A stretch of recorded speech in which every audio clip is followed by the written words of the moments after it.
You know what? Hold on a second. Wait, hold tight for a second. Oh, starting Stream Health. Receiving your content. It just came up. Hold on. Looks like the YouTube embed code changed. Wait. It says live stream health. Yeah. We're live. We're live. It's working. What about the web page? The web page no longer says 481. It just has a play button. All right, let's take a look. I'm refreshing it. Yours says what? Okay. No, it still says last stop DragonCon. Hang on. I'm going to log in here. Hold on. The stream recording is not available. Curse you, YouTube. What the blazes? Hold on. The embed code changed. Let me just update the web page. Are you still using the /live? No. Mine says 483 right now. What did you do? I do? have to use an embed code. I just updated it. Mine says 483. Okay. Okay. Is it hard-coded to 483? Are you still using the /live? Yeah. Okay. No. Mine says 483 right now. Okay. So hi, everybody. I'll tell them to refresh their page. Yeah, refresh their page, and I'll see if I can figure out what to make it happen, what to make it fix it for next time. Fresh, we're live. That was a lot of nonsense, but fun. Something changed on either YouTube's end or whatever. So, hi, everybody. Welcome to the late Technorama. Yeah, I wish I could put a little refresh around that video or something, but... No, it's my fault because normally I change this stuff ahead of time, and instead of editing, there's like a default live event, and then you can create other events. And I didn't modify the default live event ahead of time. I added a new event and tried to stream to that. But that's not the live event that we've got linked into this page. Okay. So it's... Yes, we went to DragonCon and Chuck needed to be retrained.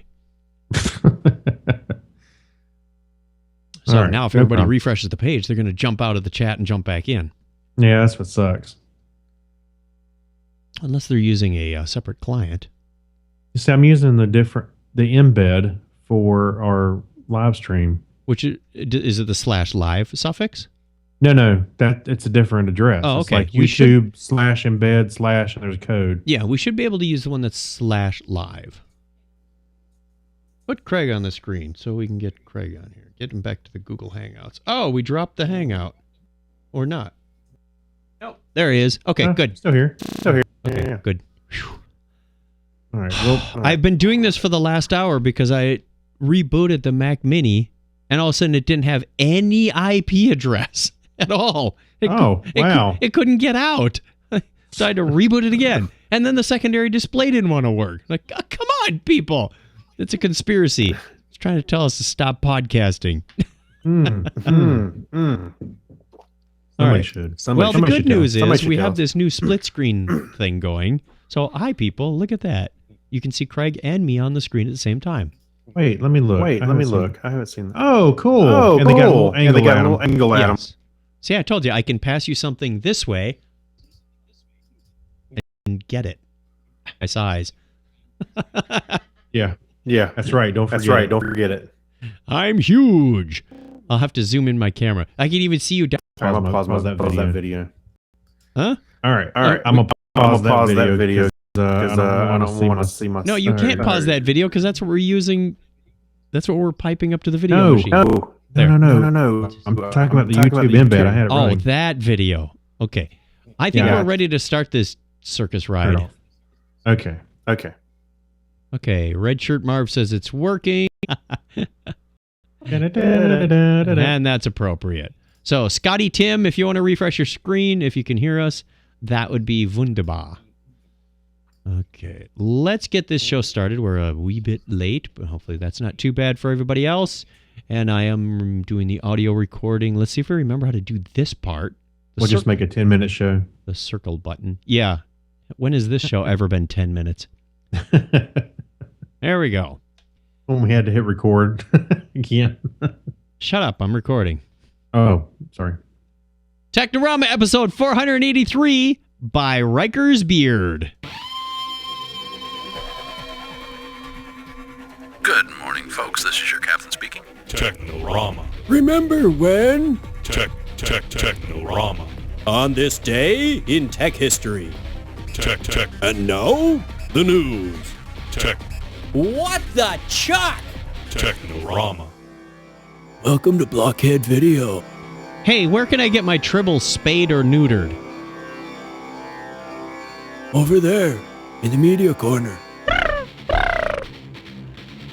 Technorama. Hold my beer and watch this.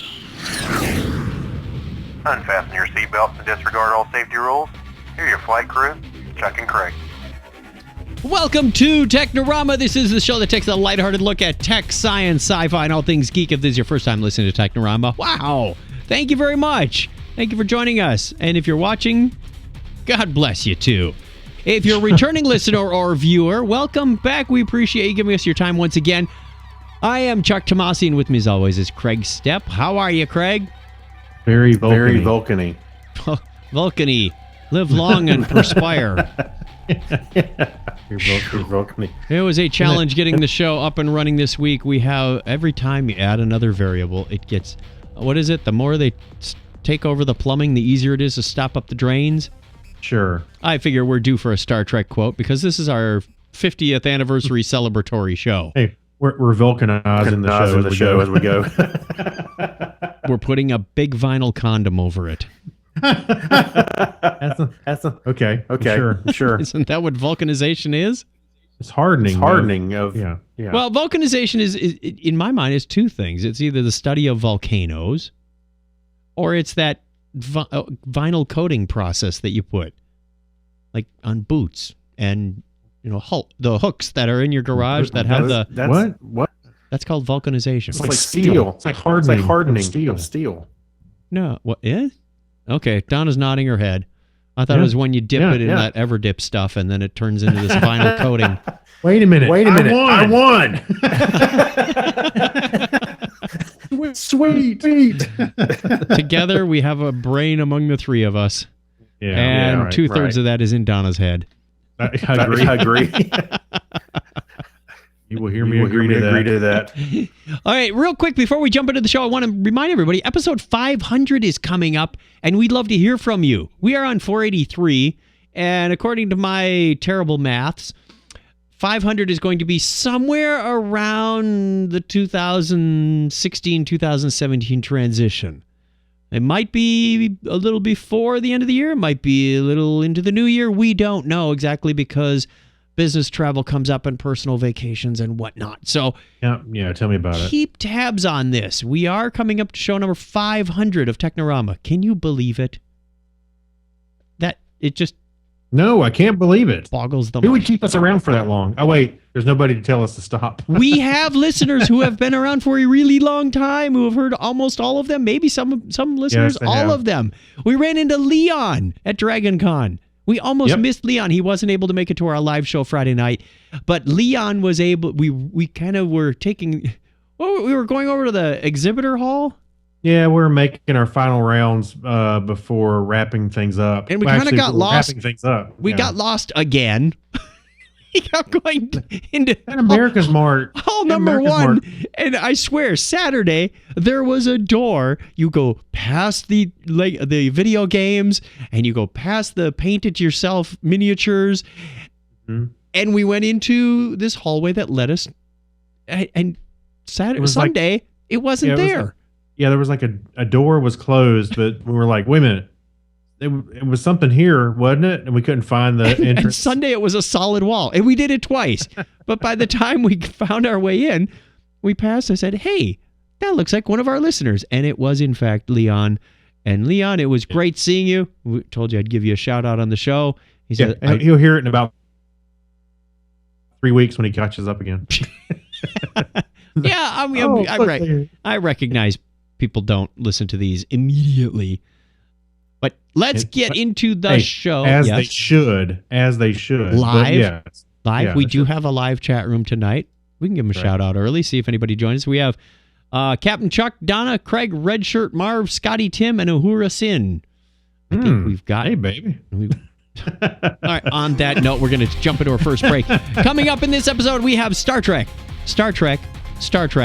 and a little bit of DragonCon. Stick with us.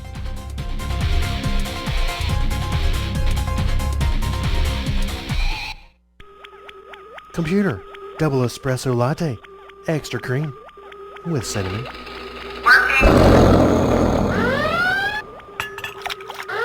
Damn, my pants.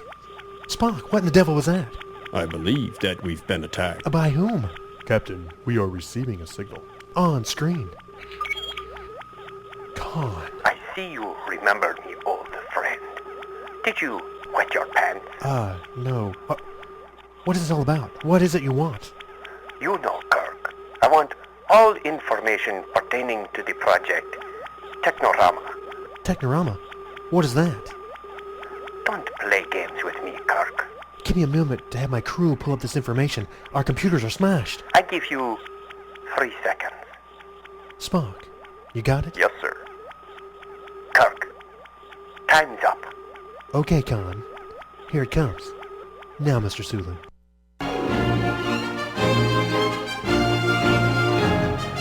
Hey, this is Alan Ruck, and you're listening to Technorama with Chuck and Kreg, and they're no damn good.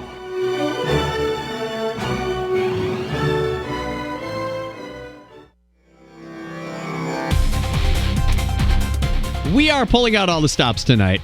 That's right. Actually, I have a couple more Star Trek clips that we could have played, but we just don't have them in the show lineup. I'm still trying to find the one I made with Harrison years ago, where when they announced the new Star Trek movie, yeah, hey, it was. Do you remember it? No, but if you remember what year it was made, I may have it because I went searching one of my old hard drives. Mm-hmm. I remember in the probably for the last 2 years, we've been saying, "Gee, where did that clip go?" I think it was the birthday song clip, and we couldn't find it. I found an old hard drive in my closet and pulled it out and found a whole bunch of the old clips that we were looking for, including some of your Spanky Peterson clips that I totally forgot they existed.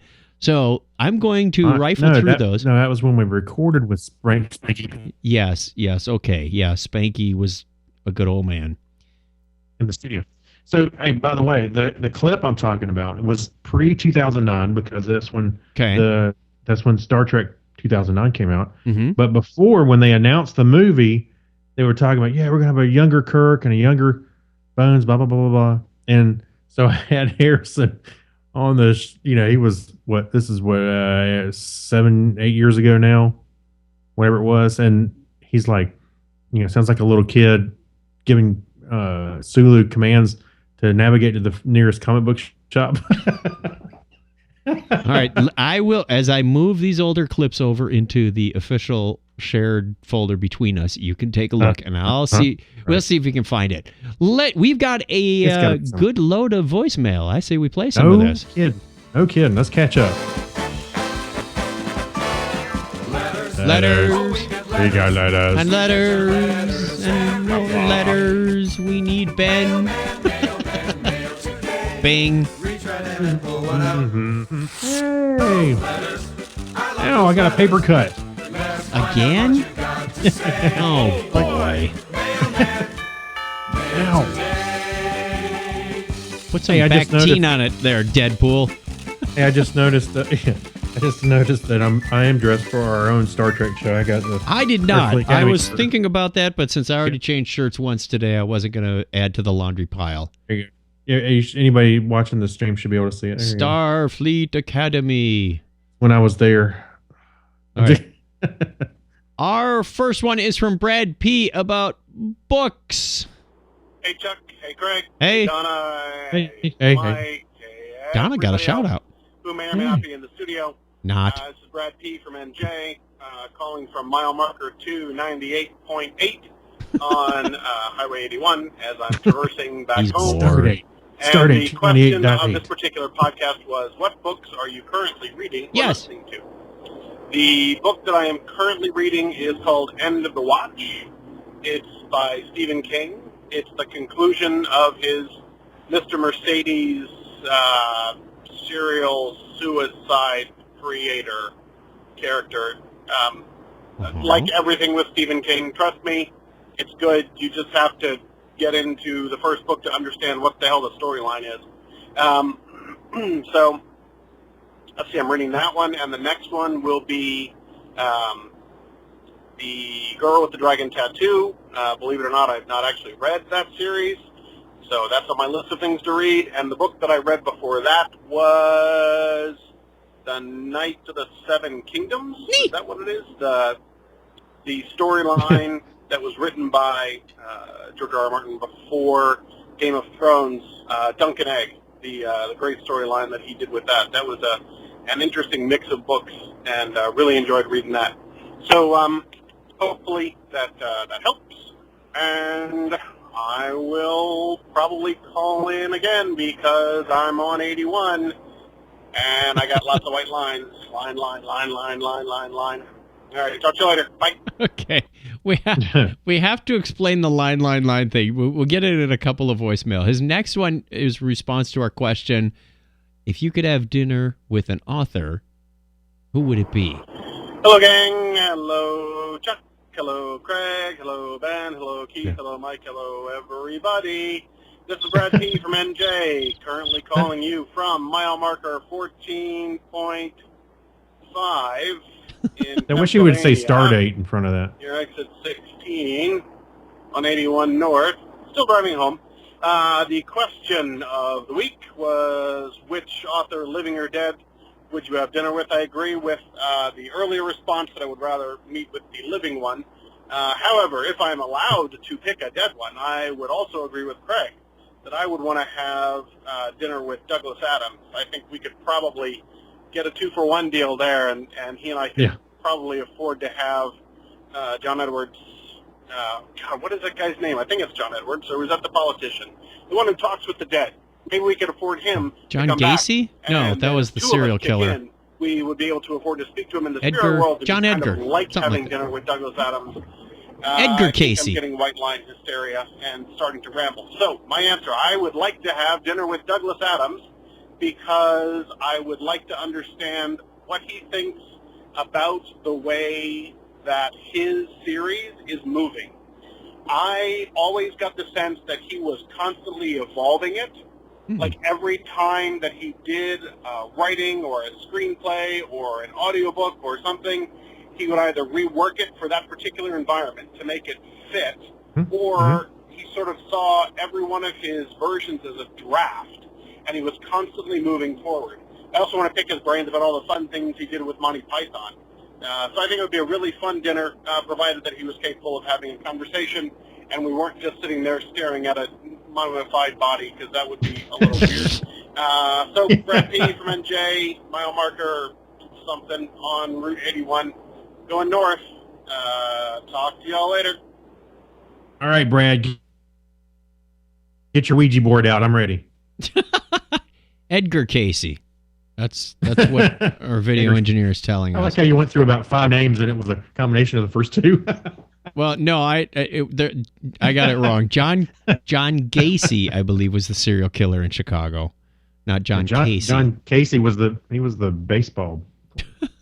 No, that was Casey Jones. I know. I got a whole Oh, we're getting into that. statue here in town. All right. Okay. Yeah, Brad P was. Wait, he's going through Pennsylvania. I thought he was Brad P from NJ. Did he move? It's all the same. It's all up north. Up north. don't know. Brad P from up north. We've got another one from him. He must have been bored. Hey gang, it's Brad P. from NJ. Do you find yourself rolling less than 10 for a critical hit? Yes. Do you fear that you're going to have to pronounce Russian names in the next meeting? Yes. Are you worried that your face fuzz is not coming in quite well enough, even though you've been hiking for 2 weeks in the desert? Yes. You need Kreg. That's right, Kreg. You'll be able to roll 20s on critical and say anti-disestablishmentarianism without fear in the future. Side effects are face fuzz falling out, rolling 1 when it's your turn, and not being able to pronounce any Russian names. Thanks, guys. Bye. I was with him till the dropout part. We were We've got a new medication for Technorama. We're going to start a whole new Technorama pharmaceuticals, I guess. Now, this next one, you showed me the transcript because these come in with Google Voice, right? And it gets all translated. So we've got, you showed it to me at DragonCon, and 90% of this thing just said white line, white line, white line, white line, white line, white line, 247, white line, white line, white line. Right, yeah. And I'm like, and I haven't actually listened to it myself. So and I'm trying to figure out what was he saying that could possibly be that transcript. Either this is the world's worst transcription. Wait a minute, maybe he was singing that Duran Duran song, White Lines. Was it White? Or he was having a seizure listening to White Lion? I don't know. White Lion. I'm sorry, it wasn't Duran Duran. I think they did they did a version of White Lines. That's right. Listen to this. Mm-hmm. Hey, y'all, this is Brad P. from NJ, and I know that the show that I'm listening to, y'all are concerned that you're boring us with the discussion about the way that the monitors will be set up and white line, white line, white line, white line, white line, white line, white line, white line, white line, 247A, white line, white line, white line, white line, white line, white line, white line, white line, white line, wait for it. white line, 247.4, white line, white line, white line, white line, white line, white line, white line, 247B, white line, white line, white line, white line, white line, white line, white line, 247.6. So just so you know that when we're driving, I'm sure other listeners will attest to this, when we are driving, if our choices are between white line, white line, white line, white line, white line, white line, white line, 247.8, and discussions of how to reroute the video through a 27-inch Mac, iMac, I would honestly go for the 24, the rerouting through the 27-inch iMac. Guys, thank you for keeping me sane as I am driving back and forth on 81 between New Jersey and Southern Virginia. Thanks. Keep up the good work. Keeping us interested and aware of everything that's going on. Talk to you later, guys. Cheers, bye. That almost warrants an auto-tune song, doesn't it? White line, white line, white line. Stay tuned. White line, white line, white line. That was funny because I thought, what in the world? Because we got the transcription was just, like you said, just full of white lines. I was like, now it makes sense. What could he have possibly been talking about? He's talking about what he sees, and that's all he sees on this drive. And as ridiculous as it was to read it in the transcript, hey, Google got it right. Exactly. Imagine if Jeff Jaffe sent us one of those.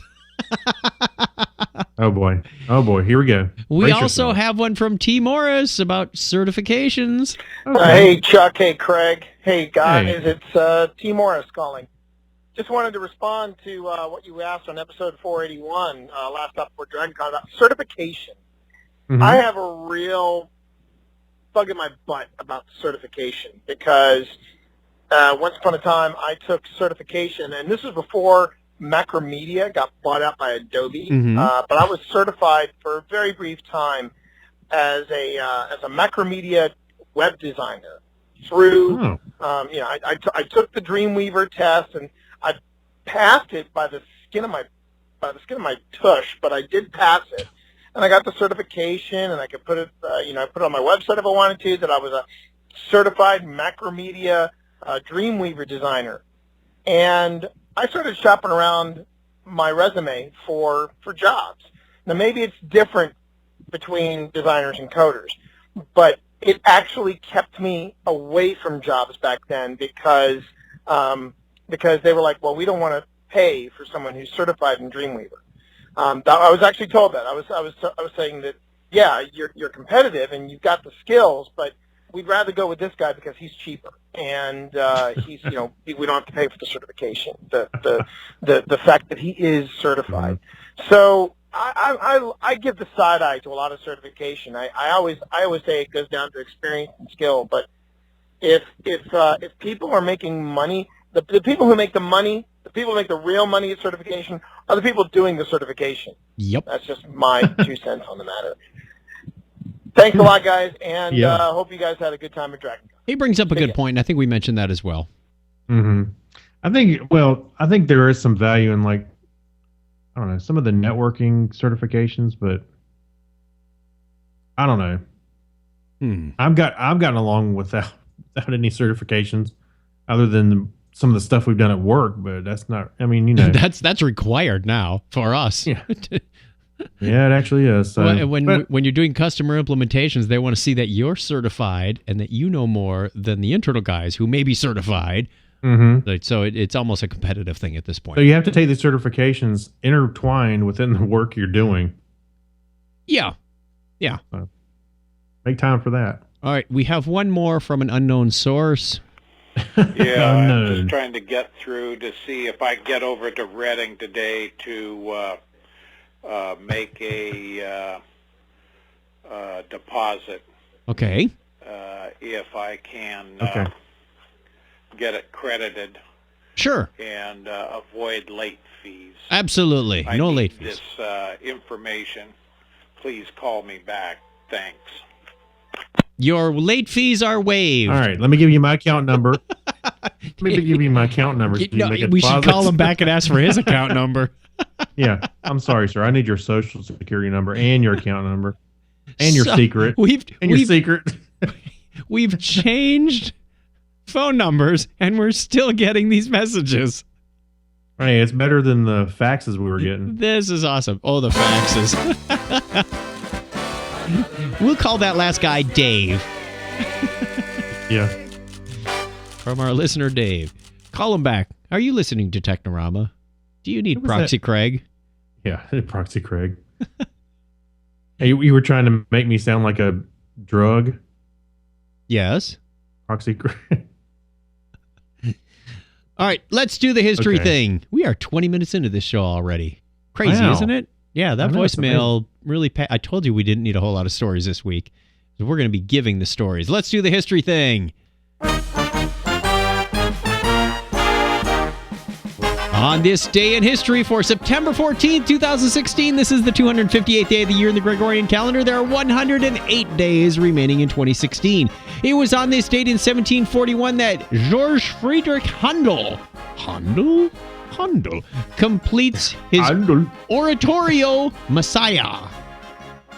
The British Empire adopts the Gregorian calendar today, skipping 11 days. The previous day was on September 2nd.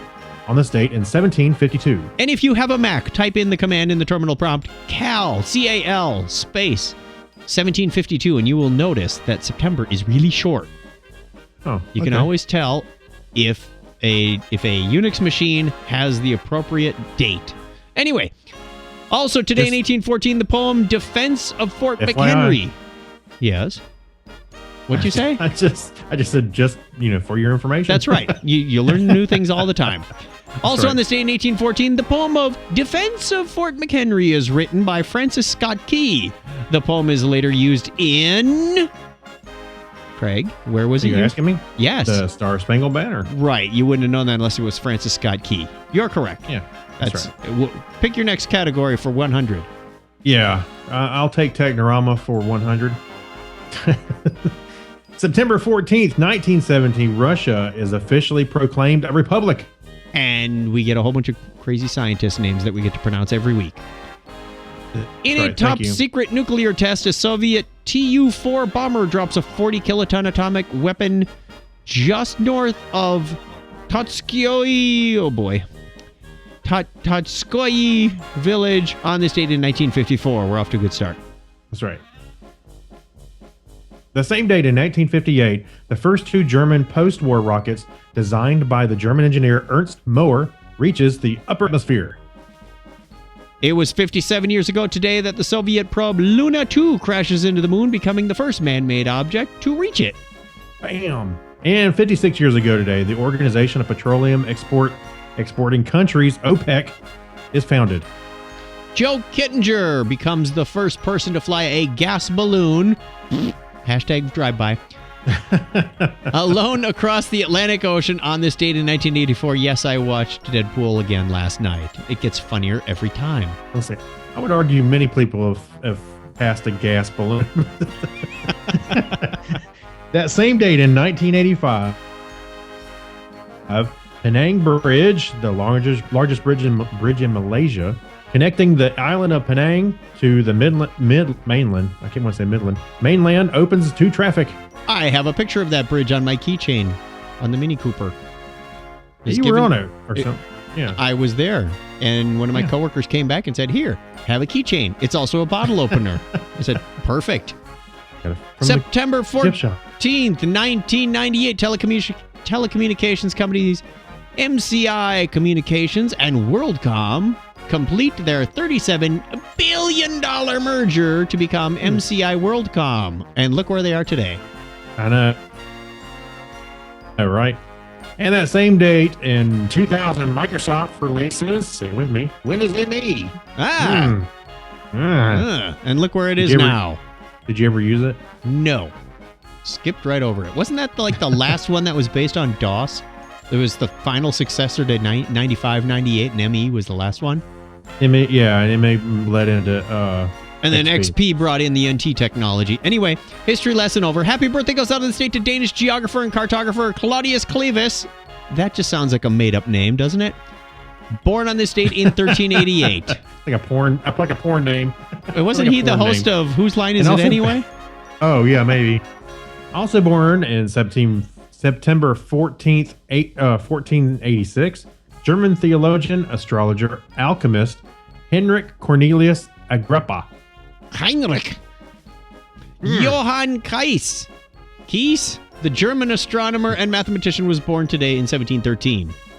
German geographer and explorer Alexander von Humboldt was born on this date in 1769. He's known for the Humboldt Current and many other things. Nice. Oh, I get it. Our token Russian mathematician this week, right. Ivan Matveyevich Vinogradov, was born September 14th, 1891. That's as best as I can do without hurting myself. Yeah, very nice. I think it sounds right.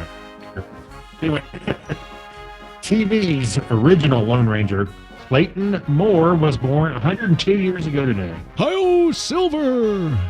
Hey, I broke something. He and his horse are both dead by this point. Astronomer, author, and designer of the Dobsonian telescope, John Dobson, was born today in 1915. The founder of the Experimental Aircraft Association, funny we were just talking about. It is funny. Yeah. Paul Prozum, you messed me up. Proberenzi.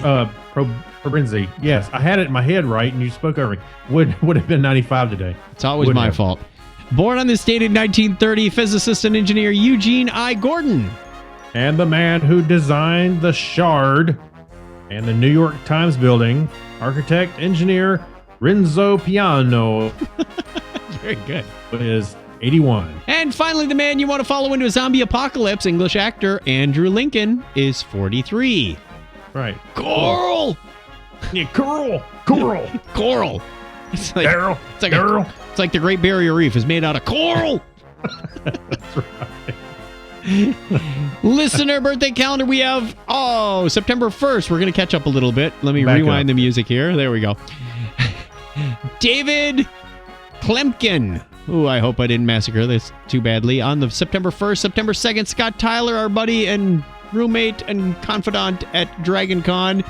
September 5th is Ben Vaughn. Robot Santa would have been more appropriate. I think we're going to have to put that parenthetical now. Scott Tyler / Robot Santa. He had that on his name tag. Susie Murph. I think it should be Robot Santa. On September 6th, Anthony Warnack on the 10th. Andrew Peters is on the 14th. Happy birthday. Jeff Schultz, a.k.a. Gorbash, is September 18th. Joel Harper from Milwaukee, Wisconsin, is on the 20th. And also on the 20th is Joel Rickenbach. We have two Joels on the 20th. How about that? Oh, it says deceased. We have a wow. Is that our first and only deceased birthday member? No. Okay, you say so. Leo Schrawin. Oh, Leo, that's right. I don't know if PG made it on our calendar. Yeah. Oh, man, we've been podcasting a long time if that's the case. All right, the band is getting ready to leave. You can always tell the music changes a little bit. So if you want to be on our birthday calendar, chuckchat.com/wiki. That's the way it was on this day in history for September 14, 2016. Sign out. Yay. Whew. Is it time for the news? Hey. What? Hey, you know what? I think I got a higher proportion of properly pronounced word names than you did. I think so, because I got the Russian and the, well... No pressure on you. No pressure. Are we counting? Are we going to start counting points every week? Maybe. Okay. We'll keep a score. You know what? I'm moving that to after the break. We're going to do a quick shout out to our patrons. Thank you very much to our patrons. Then we're going to take a quick break. Shout out to the chat room we already did. Our patrons help make specials possible, and for that, we give you a special patron show each week with a specific topic, not related to anything we usually do in the show. And we're about to send out our patron prizes for the end of the year. And by the way, these patrons have been so good to us. They actually were able to make us or help us fund our entire trip to DragonCon. Say what? That would be nice, wouldn't it? Okay, maybe not. But if you want to be on this illustrious and elite list, like Kyle Nishioka, thank you very much. Mike Wills, we appreciate it. Steve Therian, you're awesome. Saturday Morning Media, a.k.a. Grant Pachoco, who is rolling in the bucks. Yeah, right. Chris MC, he's awesome too. Alexis Duran, the one and only. Ben Vaughn, who has been with us since time immemorial. Dennis Patnod, he's more recent. We thank him also. Okay. Nick St. Gabriel, who is a previous PayPal donor and has switched over to Patreon. Thank you. And the lovely Amy Bowen, whom we saw at DragonCon. We saw Kyle as well. Yes. Thank you. So we have a couple of patrons that we saw there. If you want to join us. We have cookies. Patreon.com. Come on. Patreon.com/Technorama podcast reminds me of a little comic I saw. Was that on a t-shirt or did we see that somewhere where it had a little Ben Kenobi dressed up as Kylo Ren? No, it had a little Kylo Ren saying they had cookies. Yeah, he's looking up at Princess Leia. He goes, but they had cookies. Right. Hey, by the way, on Saturday Morning Media, Grant's YouTube site. I subscribed to his YouTube channel, and this morning I was flipping through my subscriptions, and I saw he had posted the Al Capone Dr. Floyd episode. Oh, and the wow. YouTube thing went, oh man, I had to listen to it, and I was like, man, it kind of hurt me in the feels, man. I miss it. I miss Dr. Floyd. I do. It was educational and entertaining. It was so much fun. Yes, for the amount of time it was on. I don't know how many episodes. It was a lot more work than we put into this show, so keep that in mind too. Hey, yeah, aggravation, I don't know, but yes. I'm sure they have their own set of challenges. We're going to take another quick break, and we will be back with a few stories in the Media Corner of the Geek Library and a little bit of DragonCon wrap-up that we've got. And what Star Trek means to us after all these years. Stick around. We'll be right back.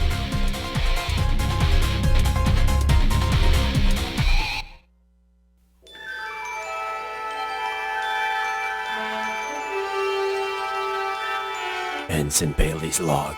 Stardate. Oh, what's the use? It's been over 40 years. 40 years since I made that horrible mistake. But I miss company. Conversation. Even an alien would be welcome. Perhaps one of your men. For some period of time. An exchange of information. Cultures. Yes, both our cultures would benefit.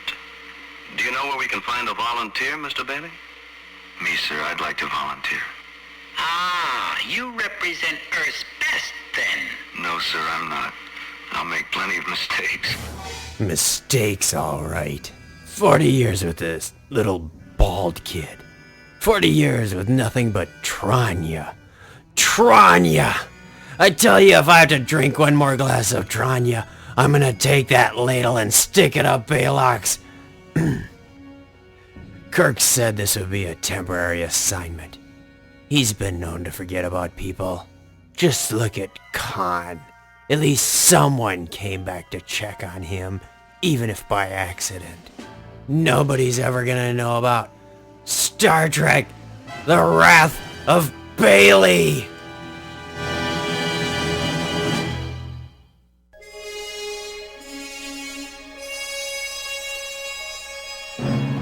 Hi, this is Garrett Wong, Ensign Harry Kim from Star Trek Voyager, and you're listening to Technorama with Chuck and Kreg.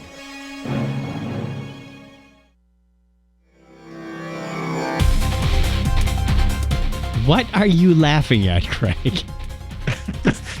I just love the way he worked in that. If I'm going to take that ladle and stick up his little, and just kind of get your composure back. Kind of sounds similar to what we did in the Parsec years later, doesn't it? I started thinking, my other thought was, everybody tries to figure out where they're going to take the next newer Star Trek movies in the Kelvin thing. And I was thinking maybe they could work in Bailey in there. Right. We're going to go find Bailey. Okay. I'm good. I think I mentioned that little sketch while we were walking to the Mellow Mushroom on Pizza Friday. That's why it came to mind. Oh, yeah. How can you forget it? I'm sorry. That's a good one. That was a good one. What's next? Remember When? Really? Okay. We're actually getting it in order this time. Yay. Remember When? Wow. We're going to just cover a little bit about what Star Trek means to us after 50 years. Well, you're not 50 years old, so you lose. Not quite. Not quite. Close. Yeah, I'm sure I wasn't watching it at about 15 months old. No, it ended a couple years before I was born. The whole series? Let's see. Yeah. I was born in 69. So it ran for 3 seasons, so 66, 67, 68. You missed it. Oh, sad to be you. Yeah, just a little bit. But it's not like I missed it. I don't know. You know what? Actually, I'll think back on it. You probably watched it about the same time. I watched it in syndication. I did. Yeah, my story, my first exposure to Star Trek was when I would go over my grandmother's house. She lived about a mile from us, and she had I don't know how she didn't have, I don't think she had cable, but for some reason we lived in Marquette, Michigan, and she was picking up the Detroit station, WKBD, out of Detroit. Okay. And the 3 shows I remember coming on were Lawrence Welk and Bill Kennedy at the movies. He would show some old movie in the afternoon. It's kind of what Turner Classics shows these days. And he would break in and narrate. And Bill Kennedy's an old movie guy. I don't know if you know who he is or seen any of his films. But anyway, and Star Trek, the classic Star Trek, the original series. And whatever channel it was set to, you could not change the channel. You were not allowed to touch Grandma Mimo's TV. So, because Grandpa Dick was usually there, and he needed taken care of, and he usually fell asleep in his chair and started snoring. But we weren't allowed to touch the TV.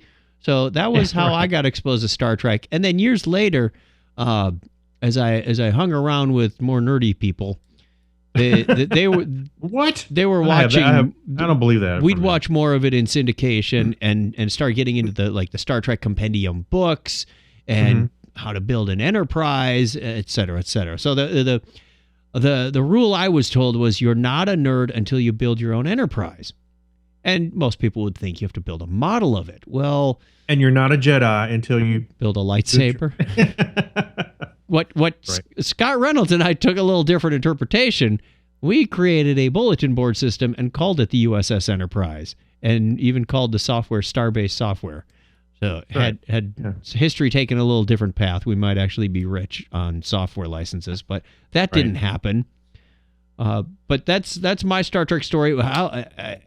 Give me a little background on how you got introduced to it, and then we can tell about what it means and how it's influenced our lives. Well, I think I came by it honestly. My mom and dad watched it, when they were much younger. It was when it was fairly new. Well, let me back up. Mom watched it, but Dad had just gone to Vietnam, so he missed watching it on the first runs. Mom watched it, of course. And when he came back, and they watched it again on syndication reruns. But later on, for me, it was the familiar story that I've heard a lot of people talk about this last week. Was that we used to watch it with my parents or my family. We'd all get around and watch it, and that's what we did. I would routinely say, "Hey, can we watch?" Have dinner in front of the TV, and we would watch. It was either Star Trek or $6 Million Man. We were watching on TV during dinner, and we did watch things like Planet of the Apes. They had a series on TV for a while, but it was always Star Trek for me. I always loved the adventure, thinking of in space, anything can happen. I love the technology that we're working with, and just stories. Just really resonated with me, and that's where I kind of got into it. So it was a family affair, I would say, for me. The thing I liked is it had a science element to it, so it opened up your imagination to what you could possibly do. Because remember, our space program was still very, very new when Star Trek started, so it wasn't based around nonsense like many of the movies in the 50s were. Plus, they added in, everybody's aware, the political element.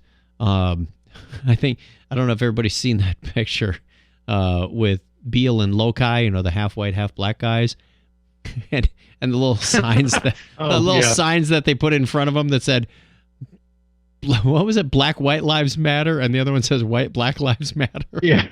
Yes. I'm sorry, I can't. No, it was half white, half black lives matter. But yeah. And Craig says, I think we ought to cosplay this next year. I'm like, I don't know. I think that's a little dangerous next year, but you know what? Let's stick with. I saw another one that from the animated series. Remember when there was a Practical Joker on board, and Kirk was wearing a shirt that says "Kirk is a jerk." It's like that would be an easy one to cosplay. Right. That's right. Yeah. So, I don't know. Star Trek has always been fascinating to me, and because the other aspect of it that I had, as I grew older, I realized a little deeper into those stories about the social commentary and all that kind of stuff that was surrounding it. And I go, oh, that makes so much more sense. As you get older, you start to understand better, a little deeper into it. And I thought that was really cool that they would try to interweave a lot of that in there. And not only that, but some of the concepts and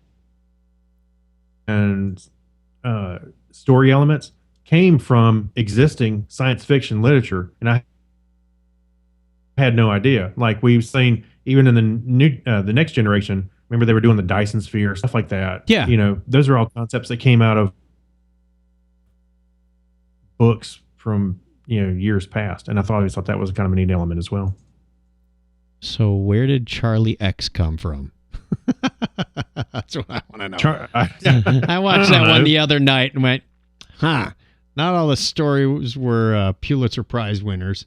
No, they weren't. And, I watched, Harrison and I watched The Man Trap, on Thursday night at about 8:30, when it originally came on. Yep. And it's like, it's a pretty good story.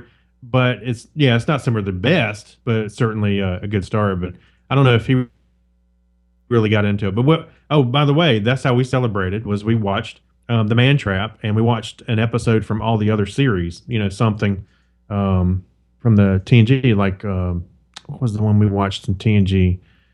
Wasn't the Inner Light. That would have been my first pick, because that's one of my favorite episodes. Mm-hmm. But crap, I can't remember. But we just picked episodes throughout all the seasons, and it was a lot of fun to watch. Very neat. Let's go on to the media corner real quick. We'll just play the little dealy thing here. Ding! Welcome to Blockhead Video. Hey, where can I find some good information about music and TV and videos and things? Over here in the media corner. I should put lasers and things. I should put an echo on that. Movies and things and things and things. That's right. CBS and Paramount really, what's interesting is this is the 50th anniversary, and they really haven't done much to promote it. Hey, why didn't they at least rebroadcast the Man Trap on Thursday night at 8:30? I don't know. They break in and play. I love Charlie Brown and the Peanuts thing, but they play those at Christmas time. Why couldn't they? Play this sometime. None of the shows have really started back up for the fall. Or delay the release of Star Trek Beyond to the anniversary date. Yeah, that would have been nice. They really haven't get that in done for the summer. A whole lot. I understand the whole summer blockbuster movie thing. But really, other than that, there really hasn't been anything to keep it relevant. And this is it. The fans have done more this year than CBS and Paramount have. I'll tell you, watching my Facebook feed that night, I know a lot of familiar faces, of course, I'm going to see. I'm going to see Gary Lindros talking about Star Trek. I'm going to see Clinton Alvord talking about Star Trek. Yep. And you and I. But it was like a lot of other people were doing it at the same time. And I thought that was really neat. They were all day long. I was posting stuff here and there about Star Trek during the day.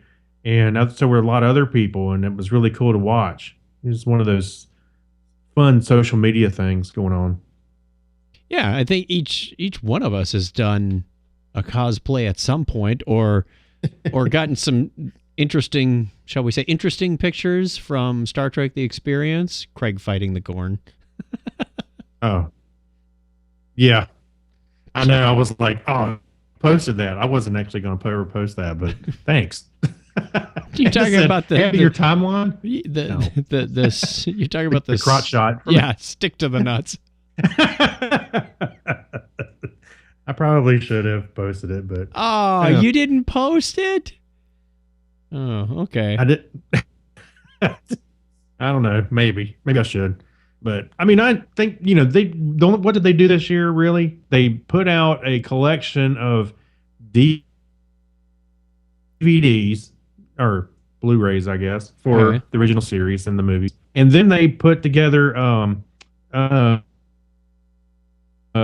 course, the movie Star Trek Beyond, which I enjoyed, but everything else was like media, toy, just merchandising kind of stuff. And wait! They launched a bunch of lawsuits. I was going to say, I was just about to say in my mouth that, they celebrated by killing off a lot of their fan base. Right. So I don't know what they were trying to prove. And I looked in the article, I was looking to make sure they said something about that. I don't think they really did. But yeah, they sit there and threaten all the vibrant fan base they've got. So what is a fan event? What is their fan event? I don't know. Well, one of the things the fans have done, and probably one of the last things they'll be doing, is Star Trek Continues came out with episode 7, Embracing the Winds. We watched this while slightly intoxicated at DragonCon, and right after we did our Mystery Science Theater thing, so we were in a bit of a riffing mood that we kind of tore it to shreds, but we had fun. And it's a decent episode. I think they really are doing well with Star Trek Continues, and it's sad that it won't continue, or at least it's not likely to continue. Well, I think the idea is, and from their blog post was a little vague, but when they were announcing this episode, is that they do have an end run for this, and I don't know if that is 2 episodes or 3. The reason I say 2 or 3 because they said there was a nice story arc over the next couple of episodes. Okay. So I don't know if there's. Anyway, they showed the last paragraph of the last script, and so which is like fade to black kind of thing, and I was like, this sucks because that is such a good production. I know it may change it slightly, but I was hoping that CBS and Paramount would actually make this into a finance show, and actually produce it, pay them to produce it. Yeah, it'd be nice, but not likely if they're working on their own. No, I mean, they can run in conjunction with it. Not 2 competing ones in the same universe like that. No, I don't care. I'm just saying. I don't care. I want more. I don't care. This is something I've been saying well before Star Trek Discovery was announced. I was saying I wish they would pick it up, finance it, and have maybe a little more of a season run than one episode a quarter or 2 a year or whatever, however many they're doing. That was my hope, was that they could expand on it. But you're right. I don't see that happening now because Star Trek Discovery. I am looking forward to Discovery. Yep. Curious to see how that's going to turn out, because it seems like they've got all the right people from the Star Trek, behind the scenes, and I think that'll be good. All right, we have one more article, but I don't think we're going to have time to cover it. We're at 50 minutes already. Oh, wait a minute. I know I kind of cut that off. Go check out the Star Trek Continues Embracing Winds. It was good, even though Chuck and everybody, we were all riffing on it. Would you call it Breaking Winds? No. Kirk breaks the wind. No, it was Embracing the Winds. Oh, that sounds even better. Yeah, it has to do with having a female. We're still riffing on it. And they have a nice tie-in, too. The first female captain. Right. Because if you catch the ending, catch her name, what did Clinton do? He looked it up and said, hey, wait a minute. That's the descendant of the the 1701C is like her great-great-granddaughter or something. There is a logical tie-in. Clinton brought it up, and I was like, oh, crap. I went and looked it up online. It's like, sure enough. Yep. It took me, and I kept, after he mentioned it, I was like, that does sound familiar, and we figured it out. Yeah, so she is the captain of the Enterprise C, which was a nice tie-in. Okay, real quick, DragonCon review. What did you think of this year's DragonCon? What's new? What's different? What did you like? What did you regret? Regret. I think it was a little different for us this year because instead of gravitating towards the epicenter, which we call the Marriott, we didn't even go in there. I did on the last day. I had to walk through it. Well, I mean, we didn't go hang out in there like we have been, which is kind of funny because we go, as soon as we get there Thursday, we cosplay and go out there, hang out and take pictures of others, whatever. But we didn't do that. I had a good time with it. I don't know how it was. I wouldn't say it was really different or anything, but certainly it seemed like a lot more people, or some more people. It did seem like a lot more people. I don't know if that was just an impression or if suddenly we got another 10 or 20,000 people, but it felt like there were at least 20 to 25% more people at DragonCon when I would watch people standing in lines and I would watch people standing around, just people watching. Oh, yeah. And I think it was the reason I say that is because usually like you said, the concentration is over there at the Hyatt and Marriott, but then at the Hilton, where we were at for the podcasting track and stuff, they reconfigured that a little bit, and it seemed like a lot more people there. And even in our hotel at the Westin, it seemed like a lot more people there. So yeah, it seems like the population was a lot more. Nice thing was there were a lot more people that we hadn't met before. Mm-hmm. I know Ken and Charlotte have been there a number of years. Ken Kennedy and his wife Charlotte. We got to meet them finally. Yeah, that was nice to arrange them. And Amy Bowen was there. So there were a lot there. Dave Slusher has returned after about 7-year hiatus. So it's nice to see.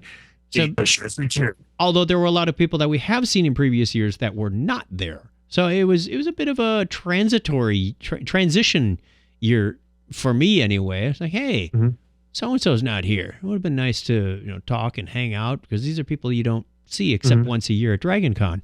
The other thing that was different for us, for you and me anyway, was that we hosted the Parsec Awards, and that was a different experience because between the segments, we go up there and we do our shtick, and then we go in the back, and we're working on what our next lines are, and I'm not listening to the presenter, so I'm hoping somebody has a recording of the Parsec somewhere because I'm sure some of those presentations were wonderful. I thought you were going to say it was a different experience for us because we'd have to wait outside to come in. We were in there before everybody came in. Well, they allowed presenters in there before. We were presenters the last few years. I know. But I'm now just we saying were the we'd have hosts. to wait outside. And coming up with that whole, what do hosts do? What do you say between each of the segments? And I think we pulled that theme off pretty well. So that was a lot of fun.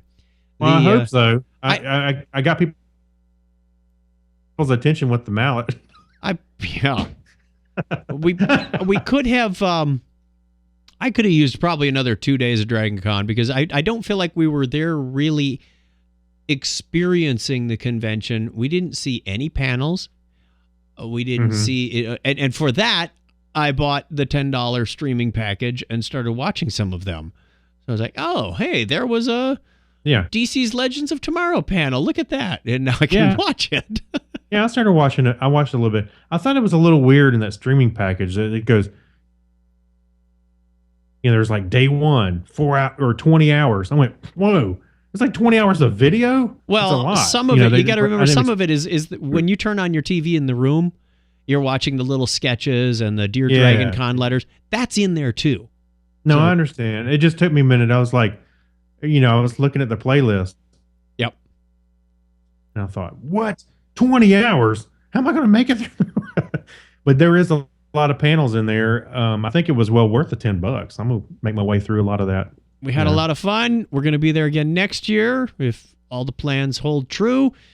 We look forward to doing the parade again next year. I think we had a good time with that. It was a little cooler this year, a little faster. I am working on getting video from Sam Roberts. She ran her DVR on the second broadcast, which, according to Brian Richardson, we should be in there because when we walked through the parade, they only had 60 minutes of airtime, but they recorded everything and then edited for the second broadcast. Well, wait a minute. What? Did you not go watch it? It's on YouTube. The CW. The CW one is on YouTube? I reposted it. Yeah. Oh, I didn't see that. Send me a link. I will look for that.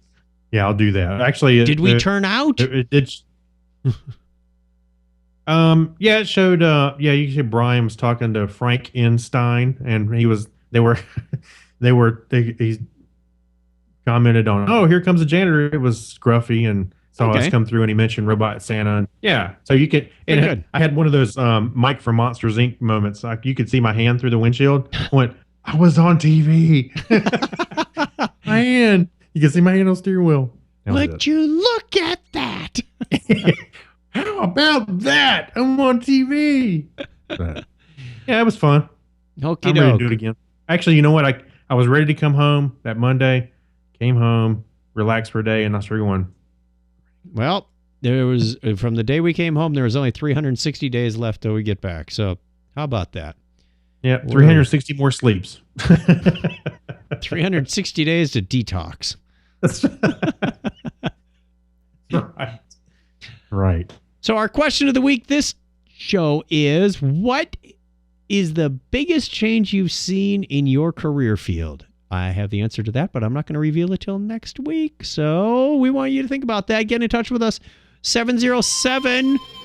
Coffee manufacturing. That's mine. Tribble neutering. 707-530-2428. That's 707-530-CHAT. We want to hear from you. What? I know what mine is. The internet. That was my answer. I just realized that. Okay, we'll talk about it later. All right. Or you can get a hold of us, Technorama at chuckchat.com. You can get Technorama podcast at gmail.com. We'll also get to us, but we don't advertise that one too much. Twitter, Facebook, all that other stuff you can find on our website, chuckchat.com/Technorama. We want to hear from you. What was your biggest change in the industry? Now, it doesn't have to necessarily be an IT field either if you have another industry. We know that not everybody is an IT nerd, but they're not. We love you all. Till next time, give me a binary high five. 101. Bye. Love you all. Hey, not everybody works in the field. That's why they keep asking me to work on their computers. Right. And that's the end right there. You get the computer comment as the closer. I should have known. Oh. Save as. That's the problem. Episodes. Let me save this. Farpoint, Google Drive.